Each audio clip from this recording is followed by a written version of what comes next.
মানসিক সুস্থির মানসিকভাবে স্টেবল একটা কনভিনিয়েন্ট একটা সিচুয়েশন না হলে তো আমি চিকিৎসা করাতে পারবো না। সুতরাং আমার ডাক্তারদের সুযোগ সুবিধা দিয়ে আমাকে নিশ্চিত করতে হবে। আপনারা এটাও জেনে থাকবেন, ডাক্তারদের কিন্তু দেবিদ্বার এখানে হসপিটালে কিন্তু রেসিডেন্সিয়াল ফেসিলিটিস নাই। তাহলে রেসিডেন্সিয়াল ফেসিলিটিস ডাক্তারদের নাই, তাতে আমি থাকার ব্যবস্থা দিচ্ছি না, চিকিৎসার যথাযথ ব্যবস্থা দিচ্ছি না, তাকে আমি চাপাই দিলেও তো হবে না। এটা হচ্ছে ডাক্তারদের জায়গা থেকে ডাক্তারদের অভিযোগ। দ্বিতীয়ত, এই পুরো হসপিটালে মাত্র পরিচ্ছন্নতা কর্মী আছে মাত্র 2 জন। মানে এই পুরো হসপিটালে আপনি যে কিছুক্ষণ আগে বললেন যে হসপিটালে পরিষ্কার থাকে, হসপিটাল এটা থেকে সেটা থেকে, বাইরে থেকে দেখে, কিন্তু হসপিটালে পরিচ্ছন্নতা কর্মী 2 জন দিয়ে একটা বাসায় 3 জন মানুষ থাকলে 2 জন কিন্তু দেখা যায় হেল্পিং হ্যান্ড থাকে। সেখানে এই পুরো হসপিটালের জন্য এতগুলো রুম, এতগুলো সবকিছুর জন্য আমার হেল্পিং হ্যান্ড হচ্ছে বা পরিচ্ছন্নতা কর্মী হচ্ছে মাত্র 2 জন। যেখানে আমাদের পরিচ্ছন্নতা কর্মীর প্রয়োজন 5 বা ততোধিক। সেই জায়গা থেকে এই পরিচ্ছন্নতা কর্মী কিভাবে বৃদ্ধি করা যায় পৌরসভার সাথে কথা বলে আমরা সেই বিষয়টি নিয়ে আজকে কথা বলেছি।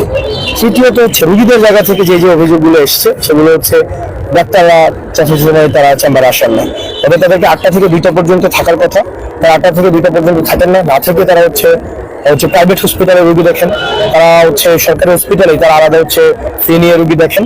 এই অভিযোগগুলো এসছেন। এখন আমরা তাদেরকে এটা নিশ্চিত করেছি আমরা আপনাদের পেশাগত জায়গাটা আমরা দেখবো, একই সাথে আপনারা রোগীদের তাদের হচ্ছে জায়গাটা আপনাদেরকে দেখতে হবে।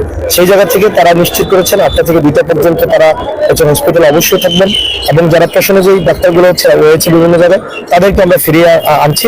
সানডেতে নতুন 2 জন ডাক্তার আসবেন, এবং এই যে ভবনটা আপনারা দেখতে পাচ্ছেন ইনফ্রাস্ট্রাকচার, এই ভবনটাকে আবার পুনর্নির্মাণ করা হবে, 4 তলা করা হবে। 6 কোটি টাকা একটা বরাদ্দ আসছে, সেটা হচ্ছে 2029 সালের মধ্যে হবে। তো আমরা চেষ্টা করবো এটাকে যত দ্রুততম সময় করা যায়।